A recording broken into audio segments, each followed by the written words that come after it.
యూనిట్గా ఉండి ఒక అసోసియేషన్ ఉంది, ఇంతమంది మెంబర్స్ ఉన్నారని మనం పోలీసు వాళ్ళ దగ్గర కావాలంటే వేరే డిపార్ట్మెంట్ కానీ అవ్వాలండి. అలాగే మన టౌన్లో ఇబ్బందులు ఉంటాయి. మన బిజినెస్ అలాంటి బిజినెస్ రకరకాల వ్యక్తులు వస్తూ ఉంటారు.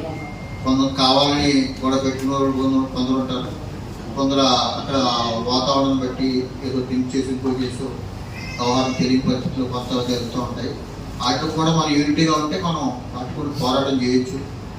అందుకని మీ ఈ కార్యక్రమానికి అందరికీ కూడా ఈ మంది రావడం గతంలో 2-3 సంవత్సరాలు సాగు పెడితే కూడా ఇంతమంది సగం మంది వచ్చారు, ఇప్పుడు బాగా ఎక్కువ మంది వచ్చారు.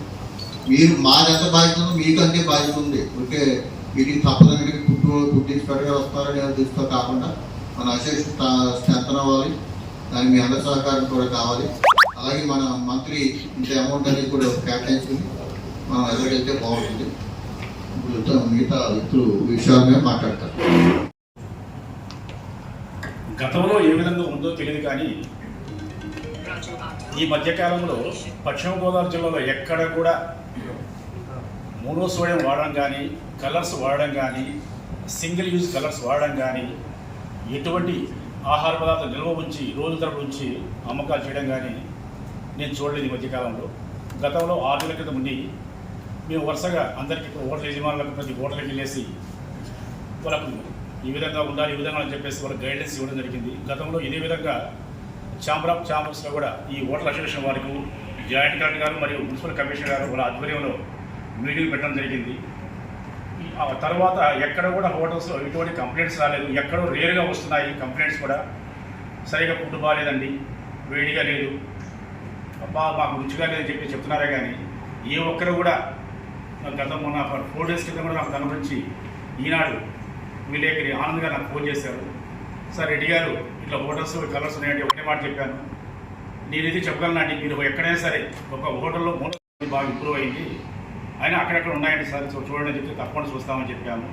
నేను కూడా హోటల్ యజమానులు తెలియజేసేది ఏంటంటే ఇతరుల నుంచి మనకు చెప్పించుకునే పరిస్థితి రాకుండా హోటల్ను శుభ్రంగా ఉంచుకోవడము, ఎప్పుడు ఆహార పదార్థాలు వేడిగా ఇవ్వడము, ఈ యొక్క మున్సిపల్ కమిషనర్ జాయింట్ కలెక్టర్ గారు చెప్పినట్లు సింగిల్ కలర్ యూజ్ కలర్స్ మన ప్యాకెట్లు వాడకుండా వీలైనంత వరకు ఈ మన ఉల్లిపాయలు, నిమ్మకాయలు ఇష్టం వచ్చినట్టు తరిగేసి ముందుగానే ప్లాస్టిక్ కవర్లు కట్టేసి ఇచ్చేస్తున్నారు. ఎవరికైతే అవసరమయ్యి అడుగుతారో వాళ్ళ వరకే ఇవ్వండి. ఉల్లిపాయలు కానీ నిమ్మకాయలు కానీ అందరు తీసుకెళ్ళరు. వాళ్ళే కట్ల కట్టి ఇచ్చేస్తారు. అది తీసుకెళ్ళి బయట పడేసేసి కాలంలో మీద రోడ్ల మీద పడేస్తారు. వాటి వలన పర్యావరణానికి చాలా ముప్పు ఉంటుంది. అదేవిధంగా మీరు ఇచ్చే కూరలు కానీ ఆహార పదార్థాలు కానీ బౌల్స్ ఉంటాయి, డిస్పోజల్ బౌల్స్, అవి వచ్చేసి మట్టిలో కలిసిపోయే బౌల్స్ ఉన్నాయి, ఆల్రెడీ గ్రేడ్ ఉన్నాయి. ఆ బౌల్స్లో వీలైనంత వరకు కర్రీస్ కట్టేదానికి వీలైతే వచ్చిన ఆ కస్టమర్లకి ఈ విధంగా మాకు వచ్చేసి వీటి వల్ల మాకు ఎక్స్ట్రా ఛార్జెస్ పడుతున్నాయండి, దానివల్ల మాకు కొద్దిగా రేట్లు మెరుగుపరుస్తుంది, ఈరోజు పరిస్థితులు ఈ విధంగా రేట్లు ఉన్నాయని వాళ్ళకి ఎక్స్ప్లెయిన్ చేసి ఒకసారి కస్టమర్లకి ముందు పక్క ఒక బోర్డు పెట్టేసి వీలైతే ₹1 కలెక్ట్ చేసుకొని ఆ బౌల్స్ ద్వారా మీరు ఆహార పదార్థాలు వచ్చేసి వాళ్ళకు సప్లై ఇస్తే బాగుంటుందని నా విన్నపం. అది అదేవిధంగా మీరు కొనసాగుతారని అన్యదా భావిస్తూ సెలవు తీసుకున్నారండి. మేబీ అక్టోబర్, నవంబర్ నుంచి మొదలెట్టడం జరిగిందండి తణుకులోను సుందరరామరెడ్డి గారితోనూ. అది ఎందుకో కొన్ని అవాంతరాల వల్ల అది వెనకబడిపోతూ ఉండడం జరిగింది. మొన్న పాలకొల్లో కూడా చాలా గ్రాండ్గా తెలియపరచాలి. ఎందుకంటే మన హోటల్ మిత్రులందరికీ కూడా వ్యాపారం చేస్తున్నాం కానీ దీంట్లో ఉన్నటువంటి ఒక సాంకేతిక కష్ట నష్టాలు మనకి ఎవరికి తెలియవు. అంటే మనకి ఇంప్లిమెంటేషన్లోకి వచ్చేటప్పటికి చాలా ప్రాబ్లమ్స్ ఉన్నాయి. తయారు చేయడం వరకే మనకు తెలుస్తుంది కానీ ఆ ఆహార నాణ్యతలో మన వైఫల్యాల్ని ఎలాగుంటున్నాయి ఏంటని చెప్పేసి వారు చక్కగా వివరిస్తున్నారు. మీకు ఆల్మోస్ట్ ఇందాక సుందరరామరెడ్డి గారు కూడా తెలియజేశారు. మన సేదారెడ్డి గారు అని చెప్పి కొత్తగా వచ్చిన లాస్ట్ టైం ఆయన కూడా తెలియజేయడం జరిగింది.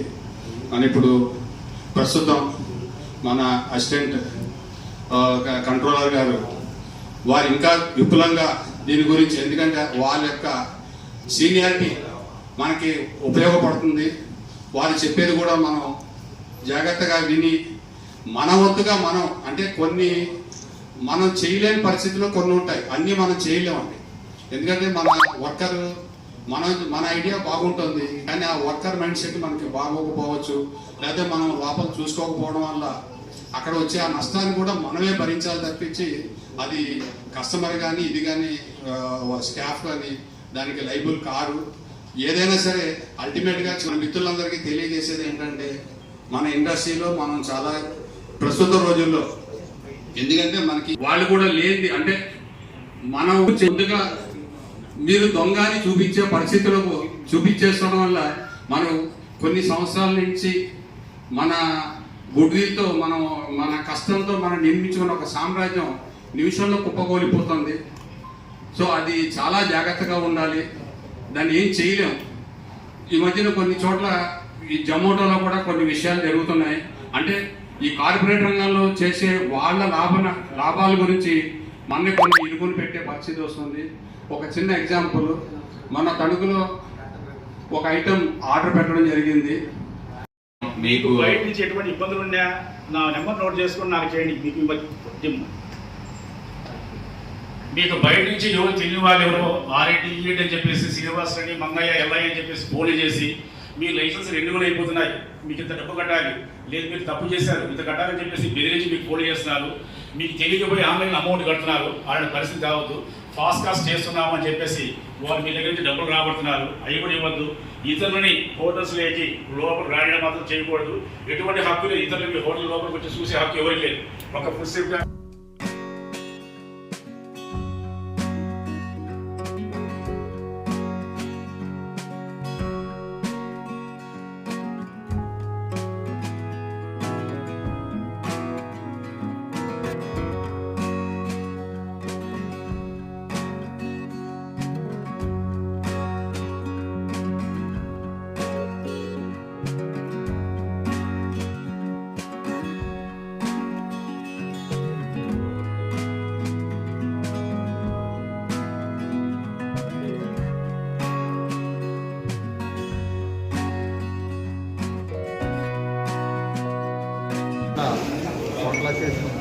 సర్వసభ సమావేశానికి ముఖ్యంగా చేసిన ఫుడ్ ఆఫీసర్ గారి వెంకటరత్న గారికి, అలాగే మా స్టేట్ అధ్యక్షుడు చంద్రనాథ్ గారైన లక్ష్మీనారాయణ గారికి, మా జిల్లా మాజీ అధ్యక్షుడు వెంకటేశ్వరరావు గారికి, మా జిల్లా ట్రెజరర్ గారైన రమణభాస్కరరావు గారికి, మా జిల్లా సెక్రటరీ గారైన వెల్లా రాజా గారికి, అలాగే ఈ కార్యక్రమాన్ని ఇచ్చిన మా వర్కర్స్ ప్రజలందరికీ కూడా నమస్కారాలు తెలియజేస్తున్నాం.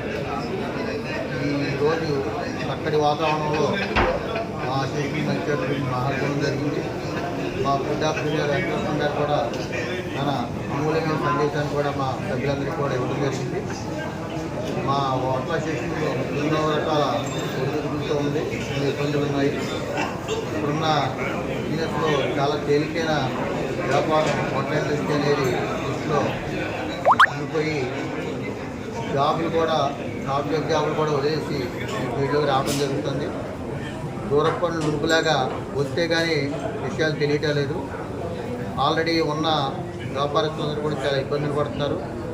అది తెలియక కొత్త వ్యక్తులు కూడా వచ్చి వ్యాపారంలో రావడం జరుగుతుంది. వచ్చాక కూడా అందరికీ ఒకే సమస్య. ఈ సమస్యలను అధిగమించే పరిస్థితి మొత్తం లేదు. చాలా ప్రతి గ్రామంలోని పల్లెటూరులోని కూడా హోటలు వచ్చేయడం, కర్రీ పాయింట్ వచ్చేయడం వల్ల చాలా ఇబ్బంది పడుతున్నాం. రా మెటీరియల్ కూడా అన్ని రకాలుగా పెరిగిపోయింది. వర్కర్స్ ఇబ్బంది కూడా బాగా పెరిగిపోయినాయి. అలాగే మేము మా హోటల్ ఓనర్స్ ఎంతో మంచి ఉద్దేశంతో హోటల్ పెట్టినా వర్కర్స్ని మేము కంట్రోల్ చేయలేని పరిస్థితి ఉంది. వాళ్ళు చేసి పొరపాటు కూడా మేము బాధ్యత వహించవలసి వస్తుంది. అందుకని మా సమస్యలు కూడా మా అభివృద్ధి గారికి చెప్పడం జరిగింది. మమ్మల్ని మా ఇండస్ట్రీలో ఇబ్బందులు గుర్తిరిగి అటు గవర్నమెంట్ వారు కానివ్వండి, ఆఫీసర్స్ వారు ఏమనివ్వండి, మా ఎలక్ట్రానిక్ అలాగే ప్రింట్ మీడియా వారు కూడా మా సమస్యలను అర్థం చేసుకుని కొంచెం సహృదయంతో మమ్మల్ని ఆలోచన చేసి మా సమస్యలు ఏమైనా ఉన్నా మామే కంప్లైంట్స్ ఉన్నా సరే ఈ ప్రింట్ మీడియా వారు ఎలక్ట్రానిక్ మీడియా వారు కూడా మమ్మల్ని సంప్రదించి మీ ఎదురుకెళ్ళవలసిందిగా కోరుకుంటున్నాం. ఈరోజు ఫుడ్ ఇండస్ట్రీ అనేది బాగా అభివృద్ధి చెందుతుంది. దాంతోపాటు స్ట్రీట్ ఫుడ్ వెండర్స్ కూడా విపరీతంగా వ్యాపారాలు చేస్తున్నారు. వీరందరికీ కూడా ముఖ్యంగా నేను సేఫ్టీ స్టాండ్ అథారిటీ తరఫు నుంచి చెప్పేది ఏంటంటే, నిషేధించినటువంటి రంగు పదార్థాలని అలాగే ఎంఎస్జీని వినియోగించి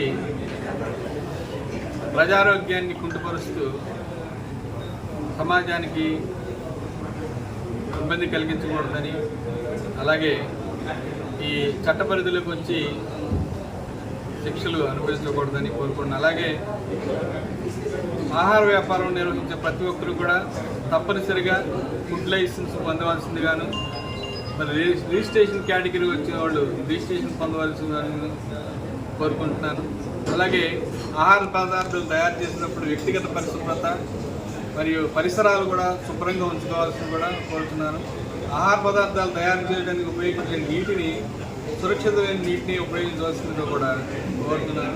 వ్యాపారస్తులు కేవలం లాభార్జనే కాకుండా ప్రజారోగ్యాన్ని కూడా దృష్టిలో పెట్టుకుని వారి వంతు సమాజానికి పాటుపడాలని, సమాజ ఆరోగ్యాన్ని పాటుపడాలని ఈ అవగాహన సదస్సు ద్వారా అందరినీ వ్యాపారస్తులు ఆహార పదార్థాలు తయారు చేసి విక్రయించే వారందరికీ కూడా